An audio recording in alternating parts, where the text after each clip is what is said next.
Shalom saudara-saudaraku yang dikasihi oleh Tuhan Yesus Kristus. Kembali lagi dengan saya Yonatan Dwi Kurniawan. Hari ini kita akan membahas sedikit kebenaran firman Tuhan yang akan saya beri judul Lentera yang Hidup. Kenapa saya bikin judul Lentera yang Hidup? Saya mengingat dulu waktu kecil di rumah saya mati lampu dan keluarga saya sering memakai alat yaitu lentera. Saat saya tanya kenapa lebih memakai lentera daripada lilin, jawabannya karena lebih estetik, lebih bagus dipandang. Kalau kita melihat zaman sekarang, banyak lampu-lampu yang emergency, lampu-lampu yang bisa di-charge. Itu lentera sekarang sepertinya ketinggalan zaman. Tapi kalau kita melihat fungsinya, bila lentera itu menyala, akan bermanfaat bagi sekeliling kita, akan bermanfaat bagi orang-orang yang dalam kegelapan. Maka dari itu, kenapa saya beri judul Lentera yang Menyala?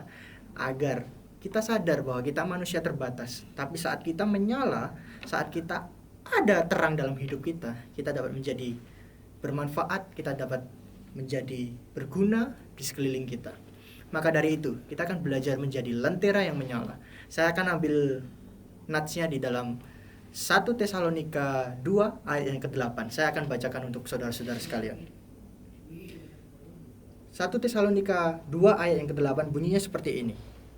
Demikianlah kami dalam kasih sayang yang besar akan kamu, bukan saja rela membagikan Injil Allah dengan kamu, tetapi juga hidup kami sendiri dengan kamu, karena kamu telah kami kasihi. Surat 1 Tesalonika ini ditulis oleh Paulus. Paulus ini sering menulis kitab, tapi di dalam perjalanan hidupnya Paulus ini sering mengalami juga penderitaan-penderitaan saat mengikut Yesus. Tapi di dalam ayat ini Paulus mengingatkan kita untuk menjadi lentera yang menyala.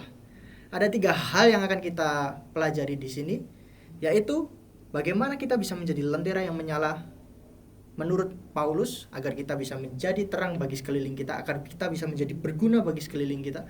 Walau kita manusia terbatas, kita bisa menjadi berguna. Yaitu menjadi lentera yang menyala, yaitu dengan memberikan kasih yang penuh. Demikianlah kami dengan kasih yang penuh, kasih sayang yang besar akan kamu. Dan kasih ini juga diulangi lagi oleh Paulus di bagian yang terakhir dengan kata seperti ini. Karena kamu telah kami kasihi. Paulus melakukan tugasnya dengan alasan kasih yang sejati kepada jemaat di Tesalonika.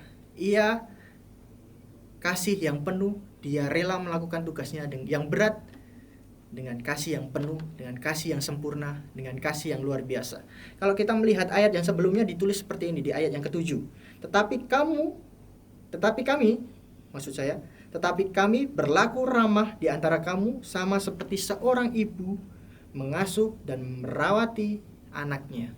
Jadi Paulus menggambarkan pelayanannya menjadi seperti seorang ibu yang merawat anaknya. Paulus menggambarkan dirinya seorang ibu yang melayani seorang anak. Kasih sayang ibu tidak terbatas, bahkan ada lagu dunia berkata seperti ini. Kasih ibu sepanjang masa tak terhingga. Jadi Paulus ingin menggambarkan kasihnya seperti kasih ibu yang tanpa pamrih, kasih ibu yang luar biasa, kasih ibu yang tidak ada batasnya. Paulus ingin jemaat-jemaat di Tesalonika merasakan kasihnya agar mereka juga menjadi lentera-lentera untuk orang-orang sekitarnya. Paulus ingin orang-orang di Tesalonika mengenal kasih yang benar agar mereka juga melakukan kasih yang benar itu kepada orang-orang yang mereka temui. Kata kasih di sini di perikop di ayat yang terakhir menggunakan agape. Kalau kita mengenal agape adalah kasih yang sempurna, kasih yang dari Allah, kasih yang bukan kasih yang biasa-biasa, kasih yang benar-benar tulus, kasih yang tanpa pamrih, kasih yang benar-benar sempurna. Paulus menggambarkan pelayanannya menggunakan kasih yang sempurna, kasih yang tidak ada batas. Paulus ingin jemaat di Tesalonika mengenal kasih yang sempurna, kasih yang sama seperti Tuhan Yesus.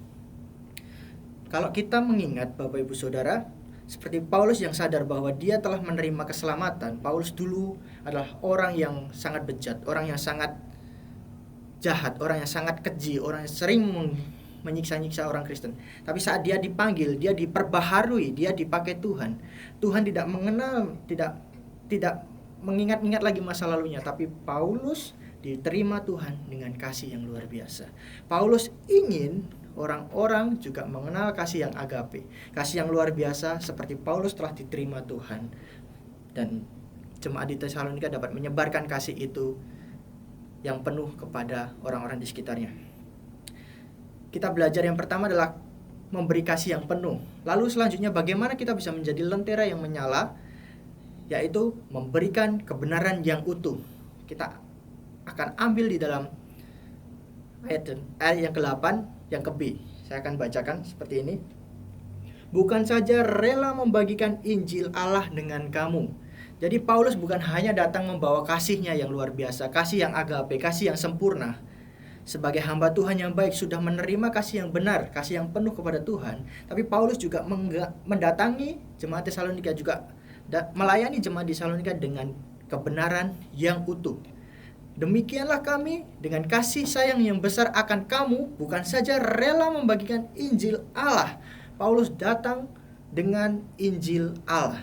Paulus datang dengan motivasi yang benar. Paulus datang dengan tujuan yang benar, yaitu mengabarkan Injil Allah, Bapak Ibu Saudara. Paulus datang dengan membawa kebenaran Injil yang utuh. Tidak ada motivasi dalam diri Paulus selain hanya untuk menyenangkan hati Tuhan. Bila kita melihat di dalam 1 Tesalonika 2 ayat yang ke-4 sampai yang ke-6, saya akan bacakan. Sebaliknya, karena Allah telah menganggap kami layak untuk mempercayakan Injil kepada kami, karena itulah kami berbicara bukan untuk menyukakan manusia, melainkan untuk menyukakan Allah yang menguji hati kita. Karena kami tidak pernah bermulut manis, hal itu kamu ketahui, dan tidak pernah mempunyai maksud loba yang tersembunyi. Allah adalah saksi. Juga tidak pernah kami mencari pujian dari manusia, baik dari kamu maupun dari orang-orang lain, sekalipun kami dapat membuat demikian sebagai rasul-rasul Kristus.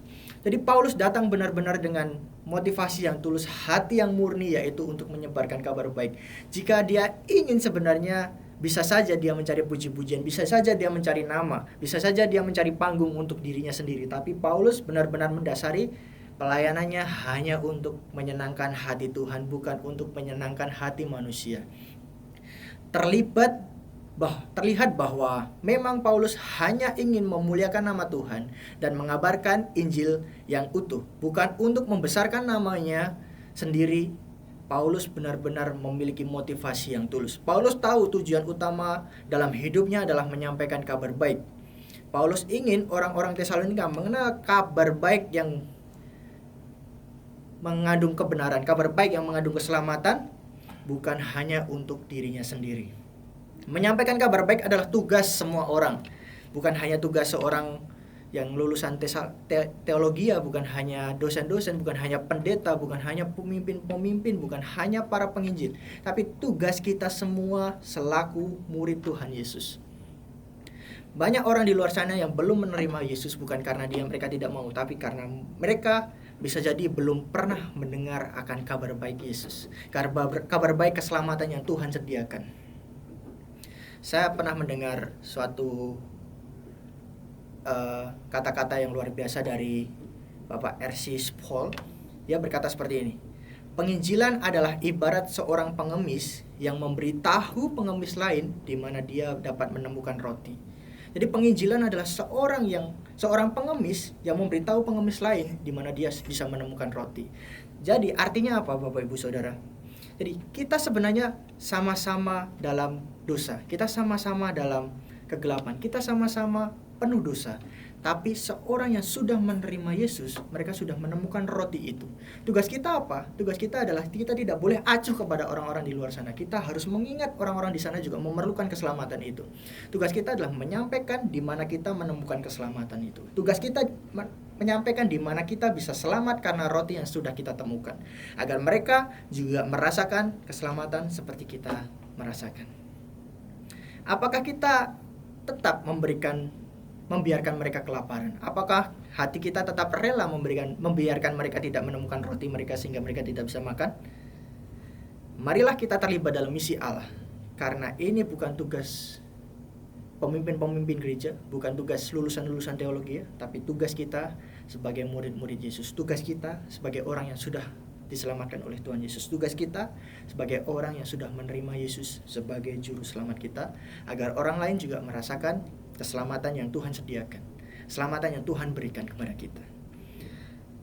Lalu sebagai lentera yang menyala, memberikan kasih yang utuh, memberikan kebenaran yang penuh, dan juga memberikan penyerahan yang teguh. Dikatakan seperti ini di ayatnya yang terakhir, hidup kami sendiri dengan kamu.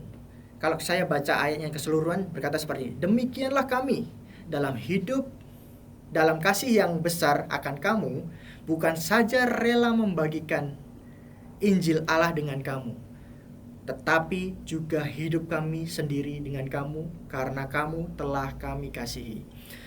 Penyerahan diri yang dilakukan Paulus adalah sepenuhnya, dalam terjemahan lain menyerahkan diri or own life. Jadi menyerahkan diri sepenuhnya, menyerahkan jiwa sepenuhnya. Paulus rela menyerahkan apa yang dia punya, bahkan nyawanya sendiri, bahkan hidupnya sendiri untuk pelayanan, untuk kemuliaan nama Tuhan. Paulus tidak peduli bahwa dulu dia punya jabatan, tapi setelah dia menerima Yesus, dia serahkan itu, dia lepaskan itu, bahkan dia rela mati untuk melayani Tuhan. Paulus bukan hanya membagikan kasih yang utuh, bukan hanya memberikan kebenaran yang utuh, tetapi Paulus juga memberikan motivasi bahwa dia menyerahkan dirinya sepenuhnya. Dalam ayat 2 di dalam Tesalonika, Paulus bercerita bahwa dia telah disiksa di Filipi walaupun di penjara karena mengabarkan firman Tuhan. Saya akan bacakan lagi ayatnya di 1 Tesalonika 2 ayat yang kedua tadi. Tetapi sesungguhnya kami sebelumnya, seperti kamu tahu, telah dianiaya dan dihina di Filipi. Namun dengan pertolongan Allah, kami beroleh keberanian untuk memberitakan Injil Allah kepada kamu dalam perjuangan yang berat. Jadi walaupun dalam perjalanan pelayanannya Paulus merasakan penderitaan yang luar biasa, siksaan yang berat, tapi Paulus tidak menyerah di dalam hal ini. Paulus malah lebih bersemangat karena dia tahu kekuatannya berasal dari Tuhan. Karena Paulus tahu bahwa motivasi, bahwa supportnya adalah Tuhan yang Maha Kuasa. Walaupun dia disiksa, walaupun dia menderita, tapi Paulus tahu di belakangnya ada Tuhan yang akan menolong dia. Paulus tahu dalam dunia ini penuh dalam penderitaan. Paulus bahkan mengatakan bahwa kita harus siap menderita. Kalau kita melihat di dalam Petrus berkata seperti, ujian-ujian dalam dunia ini jangan kau anggap sebagai ujian yang berat, hal yang biasa, karena ya orang Kristen sudah terbiasa dalam penderitaan. Ada dosen saya yang sering berkata, rektor saya Pak Sumbut, dia berjalan di kampus dan berkata seperti ini. Ada satu misionaris bernama James Elliot, dia berkata seperti ini. Bukan bodoh untuk melepaskan apa yang memang akan lepas untuk mendapatkan apa yang tidak akan lepas. Bukan bodoh melepaskan apa yang akan lepas untuk mendapatkan apa yang tidak akan lepas. Bukan bodoh untuk menyerahkan diri kita dalam pelayanan. Bukan bodoh untuk kita mungkin bisa saja mati dalam pelayanan karena kita di dunia ini sementara untuk mendapatkan apa yang tidak akan lepas, yaitu kekekalan. Kita yang menerima janji Tuhan memiliki hidup yang kekal sudah seharusnya tidak lagi takut untuk melepaskan apa yang akan lepas, apa yang akan terhilang, apa yang akan memang sebenarnya harus lepas untuk mendapatkan kekekalan itu. Dalam dunia yang sekarang banyak orang yang berkata bahwa kesehatan itu berat, kesehatan itu sulit, tapi itu menandakan bahwa kekuatan terbesar kita adalah dari Tuhan. Kemenangan kita adalah dari Tuhan. Saat kita rela untuk menyerahkan diri kita dalam pelayanan kita, percaya Tuhan akan menguatkan kita. Tuhan akan melindungi kita. Tuhan akan menyertai kita sampai ke akhir zaman. Kiranya firman Tuhan ini dapat menjadi kekuatan untuk kita. Gimana kita bisa menjadi lentera yang menyala, yaitu memberikan kasih yang penuh, memberikan kebenaran yang utuh, dan memberikan hidup penyerahan diri yang teguh. Kiranya firman Tuhan ini dapat menguatkan kita satu dengan yang lain. Tuhan Yesus memberkati kita semua.